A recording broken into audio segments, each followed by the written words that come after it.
बिस्मिल्लाहिर्रहमानिर्रहीम। आज तक के मुअज़्ज़ज़ नाज़रीन अस्सलाम वालेकुम।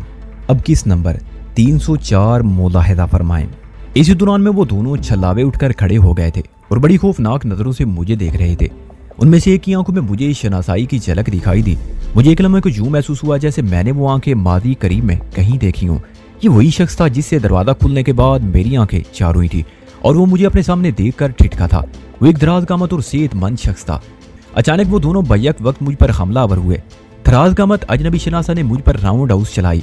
दूसरा कब से मुझ पर पल पड़ा। मैंने जिस असना में राउंड हाउस को भला किया, दूसरे की साइड किक मेरी पसलियों से टकरा चुकी थी। मैं थोड़ा सा लड़खड़ाया तो अकब में मौजूद शख्स ने मुझे उठाकर पटकने की कोशिश की। मैंने गिरफ्त में लेने के लिए आगे बढ़ते हुए उसके बाजुओं को एक जोरदार झटका दिया।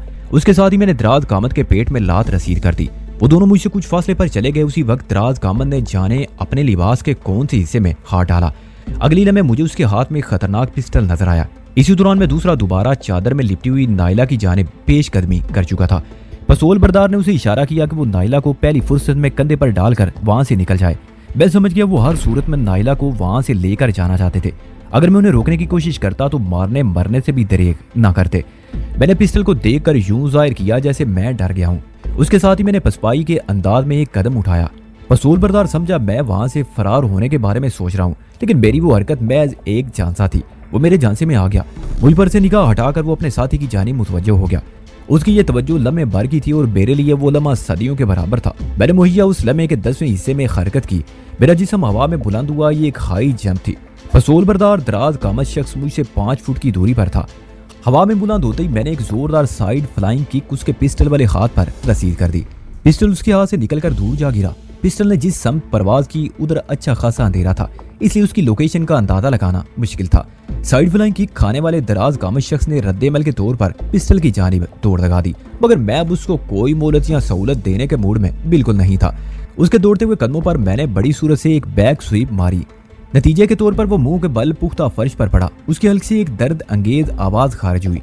मैंने जमीन से खड़ा होते ही दराज कामत साथी की मिजाज पुरसी की। वो इस वक्त तक मुतवक्के नाइला को दोबारा अपने कंधे पर डाल चुका था। चादर के अंदर लिपटी हुई नाइला ने एहतजाजी अंदाज में हाथ पांव को हरकत भी दी थी। ये खुशाइंदा अलामत थी। नाइला की जिंदगी के आसार मजबूत और यकीनी होते जा रहे थे। इससे पहले कि वो शख्स अपने अकब में मेरी मौजूदगी से आगाह होता, मैंने जीन जफ्फा डाल दिया। वो बुखलाहट अमेज अंदाज में मेरी गिरफ्त से निकलने के लिए जोर आजमाई करने लगा। इस जोर आजमाई में चादर में लिपटी हुई नाइला पर से उसकी पकड़ ढीली पड़ गई। मैंने उसे दाएं बाएं इस तरह झुका दिया जैसे किसी तनावर दरख्त को जड़ से उखाड़ने की कोशिश की जाती है। मैं अपनी इस चाल में कामयाब रहा। नाइला का लिपटा हुआ बदन उसके हाथों से आजाद हो गया। उसके साथ ही मैंने नाइला को थामते हुए उस शख्स की तशरीफ पर एक थ्रस्ट किक रसीद कर दी। वो तोप में से निकले हुए गोले की माने नाक की सेध में रवाना हो गया। चादर में लिपटा हुआ बदन मेरे बाजुओं में आया तो उसके खालो खत ने तस्दीक कर दी कि वो नाइला ही थी। मैंने अपनी तसल्ली के लिए उसके चेहरे से चादर खींच कर देखा और इस बात में किसी शक्को शुबे की गुंजाइश नहीं रही थी कि वो खबीस काली बलाएं नाइला को अगवा करके ले जा रही थी। मैंने नाइला को बाइस की फर्श पर रखने के बाद उनकी तरफ मुतवज्जो होने के लिए सीधा होना चाहा कि दौड़ते हुए कदमों की आवाज आई। पहले मेरी समझ में यही आया कि वो दोनों वहां से फरार होने की कोशिश में थे, लेकिन दूसरे लम्हे मुझे अपना ख्याल रद्द करना पड़ा। दौड़ते हुए कदमों की आवाज का रुख कोठी के बैरूनी हिस्से से हमारी जानिब था। अगली लम्हे मेरी निगाह में काली बला का इजाफा हो गया। नुवार्द उन्हीं का साथी था। उसने भी बिल्कुल उन्हीं जैसा लिबास पहन रखा था। अंधेरे में उसकी धीमी मगर खूनख्वार आवाज उभरी। वो अपने साथियों से इस्तफसार कर रहा था, इतनी देर क्यों होगी तुम लोग अभी तक? अचानक उसकी आवाज में तहय्यर शामिल हो गया। नाइला कहाँ है? तुम दोनों खाली हाथ क्यों हो? वो तीनों मुझे नजर आ रहे थे, मगर मैं नाइला को फर्श पर रखते ही सतून की आड़ में आ गया। वो मुझे नहीं देख सकते थे। वो अपने स्याह लिबास के सबब अंधेरे का एक मुहर्रक हिस्सा ही लगते थे।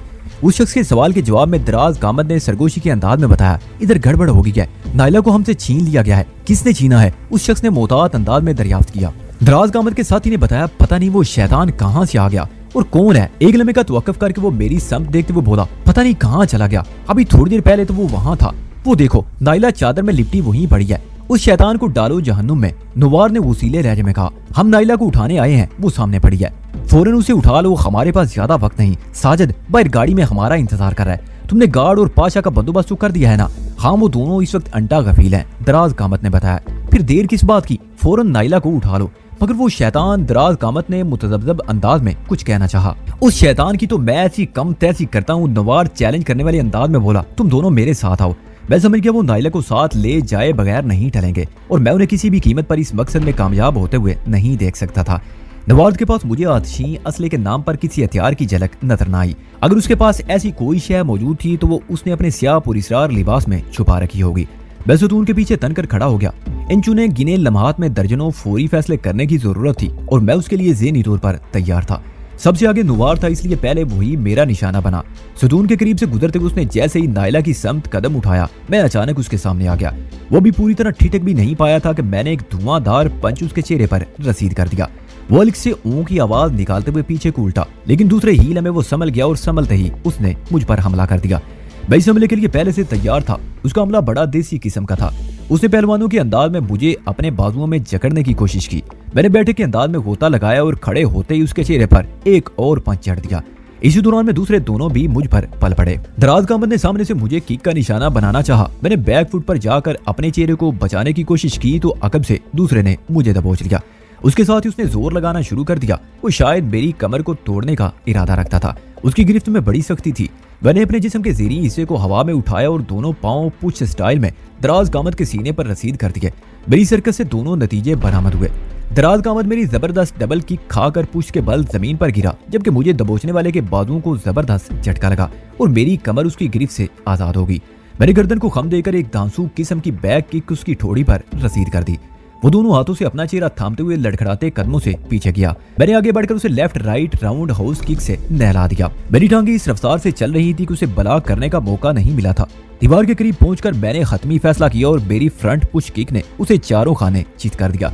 उसी वक्त मुझे अपने अकब में धमकी अमेज आवाज सुनाई दी, शहनताब, अगर तुमने जरा सी भी हरकत की तो भेजा उड़ा दूंगा। भेजा उड़ा दूंगा का एक ही मतलब था और वो ये धमकी देने वाला मुसल्ला था। आवाज से मैंने पहचान लिया वो इन लोगों का तीसरा साथी नुवार था। मैंने हाथ उठाते हुए अपने जिस्म को घुमाकर सीधा कर दिया। मेरा अंदाजा बिल्कुल दुरुस्त साबित हुआ। नवाज के हाथ में खतरनाक पिस्टल नजर आ रहा था। यह फैसला करना मुश्किल था कि वो दराज कामत का खोया हुआ पिस्टल ही था या कोई दूसरा।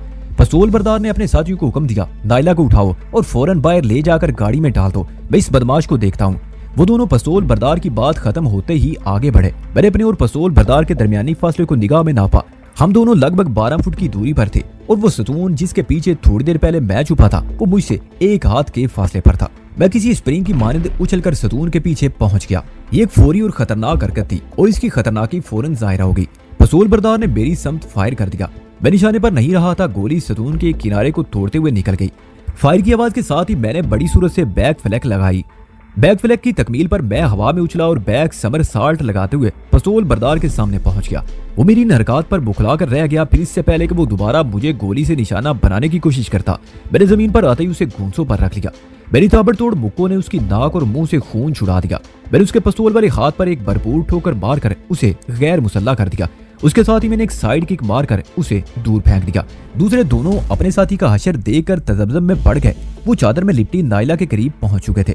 मैं घुर्रा कर उनकी जानिब बढ़ा। उसी लम्हे खुले हुए दरवाजे में मुझे फरीद पाशा की झलक दिखाई दी। वो दोनों हाथों से अपने सर को थाम कर डगमगाते कदमों से आगे बढ़ रहा था। उसकी जबान पर सिर्फ एक ही जुमला था, नायला तुम कहाँ हो? थोड़ी देर पहले उन 3 काली बलाओं की गुफ्तगू से मुझे पता चला था। फरीद पाशा और सिक्योरिटी गार्ड खादम हुसैन को उन्होंने बेहोश कर दिया था। फरीद पाशा की हालत से भी यही जाहिर होता था वो बेहोशी से निकल कर आया है।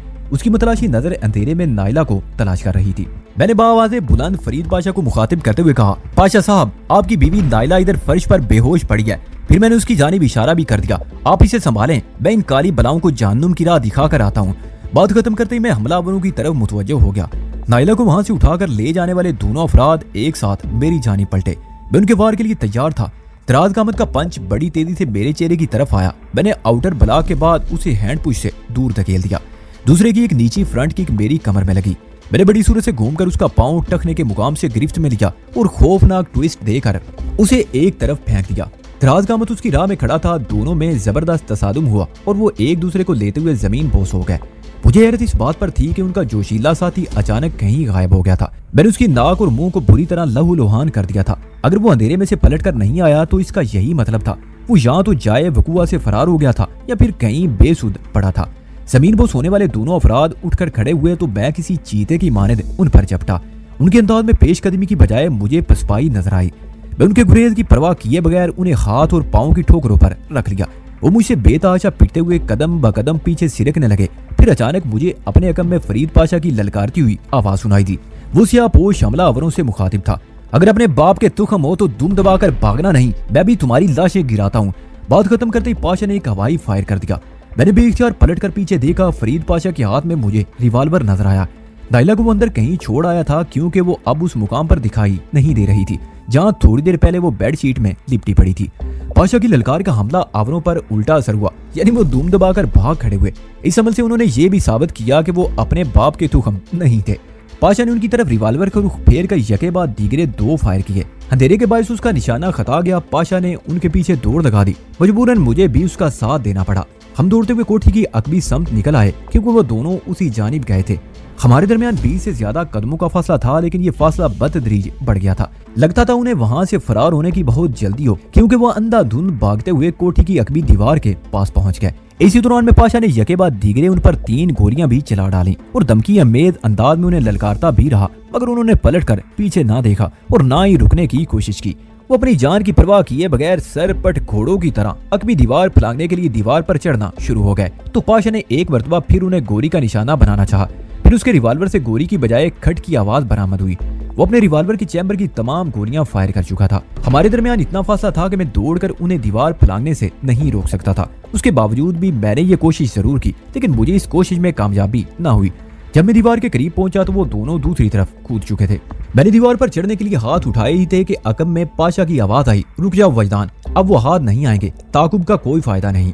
फरीद पाशा की बात खत्म हुई थी कि कोठी के बाहर किसी गाड़ी की आवाज सुनाई दी। सड़क पर टायरों की मखसूस चिड़चिड़ाहट उभरी और गाड़ी का इंजन शोर मचाता हुआ हमारी सम से दूर जाने लगा। भाग गए कमबख्त, किसी बुज़दिल की औलाद, फरीद पाशा ने जहरीले लहजे में कहा। मैंने उसके करीब आकर पूछा, पाशा साहब, ये कौन लोग थे और आपकी बीवी को क्यों अगवा करके ले जा रहे थे? तुम्हारे तमाम सवालों का जवाब मैं बाद में दूंगा, वो इज़रारी लहजे में बोला। पहले अंदर चलो, नाइला को इस वक्त मेरी अशद जरूरत है। आपकी बातों से महसूस होता है आप हमलावरों को शिनाख्त कर चुके हैं। तुम्हारा अंदाजा दुरुस्त है, वो जल्दी से बोला। ठीक है, आप अंदर जाएं। मैंने मसलतन कुरीद से इजनाब बरता, मैं जरा सिक्योरिटी गार्ड की खबर ले लूं। फिर मैंने उसकी आंखों में देखते हुए कहा, आपने गार्ड खादिम हुसैन को कहीं देखा है? नहीं। उसने हैरत ज़दा अंदाज में गर्दन को नफी में झटका। मैं खुद सोच रहा हूँ गार्ड के होते हुए ये लोग अंदर कैसे आ गए। फिर वो वहीं से पुकारने लगा, खादिम हुसैन, खादिम हुसैन। मैंने कहा, पाशा साहब आप नाइला के पास जाएं, मैं खादिम हुसैन को देखता हूँ, वो यहीं कहीं बेहोश पड़ा होगा। बेहोश? फरीद पाशा बड़बड़ाते हुए कोठी के अंदरूनी हिस्से में गायब हो गया। मैं सिक्योरिटी गार्ड खादिम हुसैन की तलाश में इधर उधर झांकने लगा। उसके साथ ही मुझे उस तीसरे शख्स की भी तलाश थी जो पहले 2 की मदद करने वहां पहुंचा था। उस पसोल बरदार की मैंने अच्छी खासी मुरम्मत कर डाली थी। मैंने थोड़ी देर पहले एक ठीक ठाक साइड किक मारकर उसे अंधेरे में उछाल दिया था। उसके बाद वो दिखाई नहीं दिया।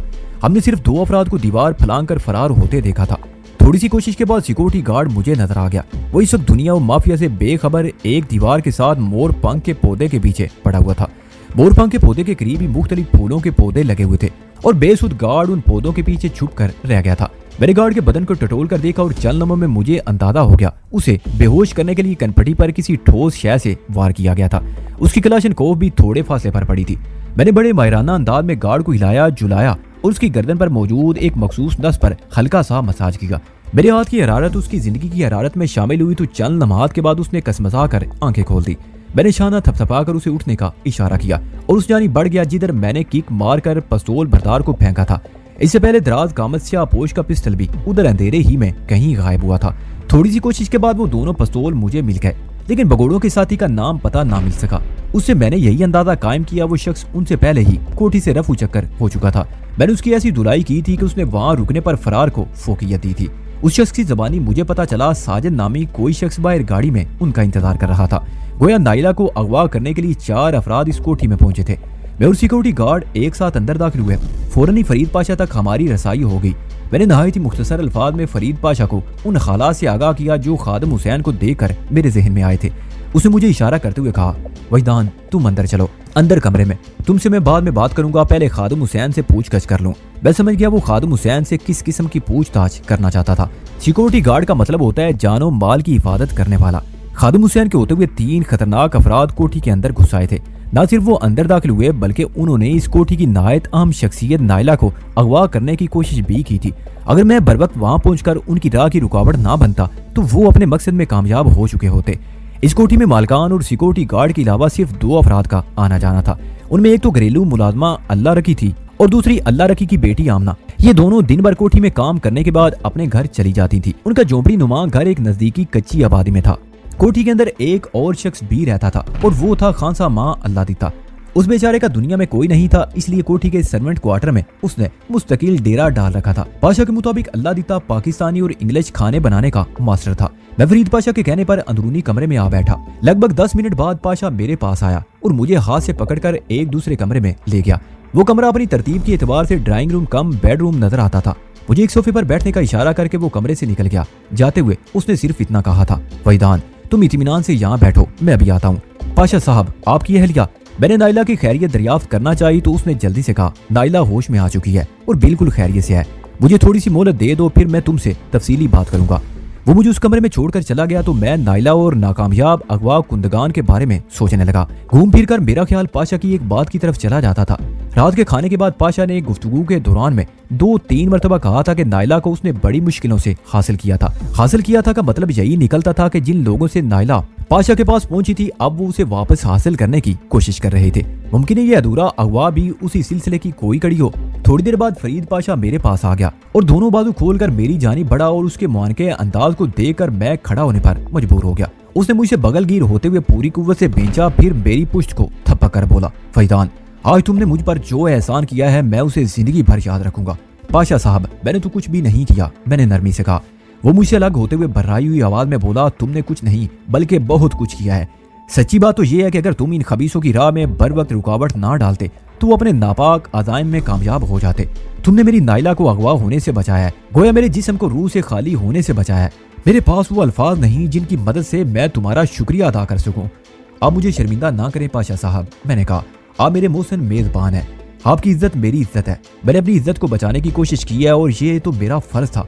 वो ममनूनियत अमेज लहजे में बोला, तुम जितने खूबरू हो उससे कहीं ज्यादा खूबसूरत बातें भी करते हो।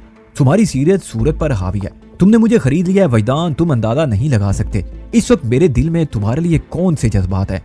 मैंने ज़ेरे लब मुस्कुराते हुए कहा, मैं आपके जज्बात से बाखूबी आगाह हूँ। चेहरा दिल की किताब होता है और मैं आपके चेहरे का बागौर जायजा ले रहा हूँ, इसलिए आपके दिल का हाल मुझसे पोशीदा नहीं। एक लम्हे के तवक्कुफ से मैंने इजाफा करते हुए इस्तफसार किया, बाय द वे ये कौन लोग थे? आप इनसे शनासाई का इकरार कर चुके हैं। ये मेरे ताज़ा तरीन दुश्मन है, फरीद पाशा ने बताया। मैंने कहा, नाइला को अगवा करने के हवाले से मेरा ध्यान आपकी इस बात की तरफ जाता है कि आपने नाइला को बड़ी मुश्किल से हासिल किया है। क्या मैं गलत सोच रहा हूँ? तुम्हारी सोच का रुख बिल्कुल दुरुस्त है, वो तस्दीकी अंदाज में बोला। इन लोगों से मेरी दुश्मनी की वजह नाइला ही है। मैंने नाइला से शादी करके इनको अपना दुश्मन बना लिया है। राना अजमत नाइला को अपनी जागीर समझता था। वो कभी सोच भी नहीं सकता था कि नाइला उसकी बजाय मेरे हक में फैसला देगी। उसका ख्याल है मैंने नाइला को वरगलाया है, उसे राना अजमत के खिलाफ करके हासिल किया है। हालांकि ऐसी कोई बात नहीं, ये तो दिलों के सौदे हैं यार, इसमें जोर जबरदस्ती थोड़ी चलती है। वो चंदमात को सांस लेने की खातिर रुका, फिर सिलसिला कलाम को जारी रखते हुए बोला, हमारे दरमियान हल्की फुल्की झड़पें तो होती रहती हैं। इस किस्म का ओछा वार राना अजमत ने पहली मर्तबा किया है। मैंने एक फौरी ख्याल के तहत पूछा, पाशा साहब वो तीनों तो सरतापा स्याह लिबास में छुपे हुए थे, फिर आपने किस बात से अंदाजा लगाया कि वो राना अजमत की तरफ से आए थे? उसने बताया, मैंने अंदर आने वाले अफराद में से एक को पहचान लिया था, वो जो कद में खासा ऊंचा था। पाशा की बात सुनते ही मेरे दिल में दराज कामत स्याह पोश की आंखें रोशन हो गई। वो आंखें मुझ पर निगाह पड़ते ही ठिठक उठी थी। मुझे भी उन आंखों में शनासाई की झलक नजर आई, लेकिन बथेरा सोचने के बावजूद ये याद नहीं आ सका था कि मैं उन आंखों और उन आंखों के खामिल शख्स को पहले कहाँ देखा था। मैंने इस दरारी अंदाज में कहा, पाशा साहब अजीब बात है, जिस दराज कामत का आप जिक्र कर रहे हैं मुझे लगता है मैं पहले उसे कहीं देख चुका हूँ। वो भी मुझे देखते ही ठिठक गया था। ये नामुमकिन है, वो कतियत से बोला। तुम आज पहली मर्तबा लाहौर आए हो, इसलिए उस शख्स से तुम्हारी शनासाई का सवाल ही पैदा नहीं होता। तुम्हें धोखा हुआ होगा। मेरी यादाश्त और मुशाहिदे ने कभी धोखा नहीं दिया, इसलिए मैं फरीद पाशा की बात मानने को तैयार नहीं था। मैंने उससे पूछा, पाशा साहब आप मज़कूरा शख्स के जिग्राफी और तारीख वगैरह के बारे में कुछ बताएं। मेरी यादाश्त ने कभी गड़बड़ नहीं की। मैं इस बात पर शर्त लगाने को तैयार हूँ कि मुझे कोई धोखा नहीं हुआ। वो बोला, मैंने जिस तरह कामत शख्स का जिक्र किया है वो राना अजमत का भतीजा है और उसका नाम सिकंदर। सिकंदर का नाम सुनते ही मैं उछल पड़ा और बेसाख्ता मेरे मुंह से निकल गया, वही सिकंदर ना जो किसी MPA लाला बशीर का बिगड़ा हुआ बेटा है। तुम लाला बशीर और सिकंदर को किस तरह जानते हो? वो हैरत से मुझे तकने लगा। मैंने उसकी उलझन नुमा हैरत के पेश नजर मुख्तसर अल्फाज में उसे रेस्टोरेंट में पेश आने वाले वाक़े के बारे में बताया। मैंने और सद्दफ ने जिस धुआंधार अंदाज में सिकंदर और उसके साथियों की पिटाई की थी उसका हवाल सुनकर फरीद पाशा को बेहद मुसरत हासिल हुई। इन वाक़यात के ज़ैल में DSP ट्रैफिक औरंगजेब खान और उसकी इकलौती बेटी नादिया का जिक्र भी आया। पूरी बात सुनने के बाद फरीद पाशा ने कहा, फैतान सिकंदर और उसका खानदान तो हमारा मुश्तरका दुश्मन निकल आया। अब इनसे दो हाथ करने में बहुत मजा आएगा। हाँ, अगर ऐसे किसी मार्के का मौका आया तो वाकई मजा आ जाएगा। मैंने कहा, आपने अभी तक मुझे राना अजमत के बारे में कुछ नहीं बताया। वो बोला, नाइला के उसूल और राना अजमत से दुश्मनी का किस्सा तो बहुत दिलचस्प और फुर्सत से सुनने सुनाने का है। फिलहाल मैं तुम्हें इतना बता दूं कि राना अजमत मेरी तरह एक फिल्म प्रोड्यूसर है और MP लाला बशीर का छोटा भाई है। जब से लाला बशीर वजीर बना है, राना अजमत की बदमाशियों और तकरीब कारियों में बड़ी तेजी से इजाफा हुआ है। वो बड़े भाई की ताकत और इख्तियार के बलबूते पर पता नहीं क्या कुछ करता फिर रहा है। हम पेशा होने के बावजूद भी मेरे और राना के दरमियान कभी टसलबाजी नहीं हुई, क्योंकि हम दोनों के प्रोड्यूसर होने में जमीन आसमान का फर्क है। वो एक लम्हे को सांस लेने की खातिर रुका, फिर बात जारी रखते हुए बोला, मैं फिल्म इंडस्ट्री और तमाशाइयों के तकाजों को मद्देनजर रखते हुए इस्लाही और तफरीही फिल्में बनाता हूँ, जबकि राना अजमत अव्वल तो फिल्म बनाता ही नहीं, और अगर कभी कभार कोई उसकी फिल्म रिलीज हो भी जाती है तो बस उरियानी और फाशी के सबब थोड़ी बहुत चल जाती है। वो अपनी ज़हनियत की अक्कासी फिल्में बनाता है, लेकिन सच्ची बात तो ये है कि किसी फिल्म की कामयाबी में सबसे ज्यादा हाथ स्टोरी और गानों का होता है। अगर फिल्म की स्टोरी जानदार और उसके गाने मसूर कुन धुनों पर मुश्तमिल नाकाबिले फरामोश हो तो वो फिल्म बहुत कम अरसे में कामयाबी के झंडे गाड़ देती है। दूसरे नंबर पर अदाकारी आती है, मगर राना अजमत की प्रोड्यूस की हुई फिल्मों में ना स्टोरी होती है, ना यादगार गाने और ना ही ढंग की अदाकारी। लुच्चरपन और फहश डांसर के सिवा कुछ भी नहीं होता। मुकालमे भी इंतहाई घटिया और आमियाना रंग लिए होते हैं, इसलिए नतीजे के तौर पर फिल्म चंद हफ्तों में बैठ जाती है। उसके बावजूद भी राना अजमत फिल्म इंडस्ट्री में मौजूद है। मैंने मुतज्जब अंदाज में पाशा की तरफ देखा। बेदर पे नुकसानात उठाने के बाद उसे इस काम से तौबा कर लेना चाहिए। मेरा ख्याल एक फिल्म की तैयारी पर करोड़ों रुपया खर्च आता है। हाँ, पाशा ने इस बात में सारी लाया। माकूल किस्म की टीम और मारूफ कास्ट के साथ फिल्म बनाई जाए तो वाकई फिल्म का बजट करोड़ों में पहुंच जाता है, लेकिन राना बहुत काइया और बदमाश शख्स है। वो एक डिब्बा फिल्म बनाकर भी फायदे में रहता है। मैंने हैरत से आंखें फैलाई, वो किस तरह पाशा साहब, और ये डिब्बा फिल्म क्या होती है? वो मुतहम्मल अंदाज में सारी लाते हुए बोला, डिब्बा फिल्म इंडस्ट्री की इस्तिलाही में ऐसी फिल्म को कहा जाता है जो नुमाइश के चंद रोज बाद बुरी तरह फलाप होकर वापस डिब्बे में बंद हो जाए, यानी एक इंतहाई नाकाम फिल्म। ऐसी फलाप फिल्में बनाकर राना फायदे में किस तरह रहता है? मेरी हैरत दो चंद हो गई। इस तरह के फरीद पाशा ने एक गहरी सांस लेते हुए कहा, वो गैर मारूफ कास्ट और एक्स्ट्रा से काम चला लेता है। अपने जिस्म की नुमाइश करने वाली डांसर और शौकिया अदाकारी के मारे हुए अदाकार उन्हें पोने पर राजी हो जाते हैं और इस तरह चंद लाख में फिल्म तैयार होकर नुमाइश के लिए पेश कर दी जाती है। लेकिन फिल्म फलाप होने की सूरत में ये चंद लाख का नुकसान तो होता होगा ना? हाँ होता है, वो तस्दीकी अंदाज में बोला, मगर ये नुकसान राना का नहीं बल्कि उस पार्टी का होता है जिसे घेर घार कर राना फिल्म में सरमायाकारी के लिए फांस लेता है। और अगर गहराई में जाएं तो उस पार्टी का भी कुछ नहीं जाता, सब फायदे ही में रहते हैं। आपकी वजाहत में बहुत तजाद पाया जाता है। मैंने साफ गोई से काम लेते हुए कहा, मुमकिन है मैं आपकी बात को पूरी तरह समझ ना पा रहा हूँ। वो चलने में खामोश रहने के बाद बोला, वहीदान, रोशनियों की ये नगरी बड़ी निराली है। सिल्वर स्क्रीन पर नजर आने वाले हीरोज की अक्सरियत हकीकी जिंदगी में किसी विलन से कम नहीं होती। उसी तरह फिल्म में जिन अदाकारों को विलन के रोल दिए जाते हैं उनमें से ज्यादातर निजी और माशरती जिंदगी में किसी हीरो से कम नहीं है। सब धोखा है, एक खुला धोखा, और ये धोखा जानने वाले भी धोखा खा जाते हैं और अनजान भी। बोलते बोलते उसकी आवाज बूझल हो गई। मैं उसके मजीद कलाम के इंतजार में खामोश बैठा बड़ी तवज्जो से उसे देखता रहा। चंद लम्हे ख्यालात में डूबे रहने के बाद उसने फिर बोलना शुरू किया, मैं भी हीरोज और विलन की क्या कहानियां ले बैठा हूँ वहीदान। दरअसल मैं तुम्हें राना अजमत और उसकी फिल्म साजी के बारे में बता रहा था। उस पर फिर थोड़ा सा तौक़ुफ़ किया और बात को जारी रखते हुए बोला, तुम यूं समझ लो कि शैतानों का ये एक टोला है जिसका हेड राना अजमत है। ये लोग फिल्म साजी नहीं करते बल्कि अपनी हवस की तस्कीन के लिए इस पेशे को इस्तेमाल करते हैं। शोबिज की कशिश से हर शख्स वाकिफ है। राना अजमत का फिल्म साज इदारा किसी फंदे से कम नहीं। फिल्म में काम करने वाली शायक लड़कियों और औरतों को बहला फिसला कर ऊंचे ख्वाब दिखाकर ये लोग अपनी नफसानी ख्वाहिश की तकमील के लिए इस्तेमाल करते हैं। इसके अलावा ये टोला मुनशियात के धंधे में भी मुलव्वस है। अब मैं तुम्हें क्या क्या बताऊं वहीदान, उसके लहजे में बेचारगी उतर आई थी। मैंने नाइला जैसी हीरा लड़की को बड़ी कोशिशों के बाद राना अजमत के चुंगल से निकाल कर अपनाया है। इस वाक़े की तफसील मैं तुम्हें फिर कभी बताऊंगा। आखिरी जुमला अदा करते उसकी आवाज में एक मोहूम सा कर्ब शामिल हो गया। मैं समझ गया नाइला की उसके पास पहुंचने के दरमियान बहुत से पीचो खम है, बहुत सी नाखुशगवार यादें हैं जिनका जिक्र पाशा को तकलीफ देता है। मैंने उसी लम्हे फैसला कर लिया, आइंदा मैं पाशा के सामने नाइला का इस हवाले से जिक्र नहीं करूंगा। अगर आज खुद कुछ बता दिया तो दूसरी बात है। मैं इतना अंदाजा लगा चुका था कि वो नाइला से बेपनाह मोहब्बत करता है। उसे अपनी मोहब्बत को किस तरह हासिल किया था ये तफसील जानने की क्या जरूरत थी। पाशा की मोहब्बत के बारे में सोचते हुए आपो आप मेरा ध्यान साहिल की तरफ चला गया। मैं अपनी रगे जान से जुदा कर दिया गया था। उसकी कुर्बत में गुजरा हुआ एक एक लम्हा मुझे तड़पाता था और यूं महसूस होता था जैसे मेरा सीना अजाए रेसा से खाली हो गया हो। महबूब के बिछड़ने का गम वही लोग महसूस कर सकते हैं जो कभी मोहब्बत के अमली तजर्बे से गुजरे हों। साहिल के बारे में अगर मैं ज्यादा सोचता तो शायद यादों का एक लामतनाई सिलसिला शुरू हो जाता। सोच का एल्बम जब मादी करीब के अक्स दिखाता है तो हिजरो फराक में बड़ी तेजी आ जाती है। साहिल तक पहुंचने और उसे हासिल करने के लिए मैं अपने दिलो दिमाग को हाजिर नाज़र और नॉर्मल रखना चाहता था। अगर मैं उसके तस्वुर में निकल जाता तो यादों का तूफानी रेला मुझे अपने साथ बहा ले जाता। मैं किसी रेले में बहना नहीं चाहता था, किसी मेले में खोना नहीं चाहता था। इसलिए जरूरी था कि मैं अपने जज्बात पर कंट्रोल रखूं।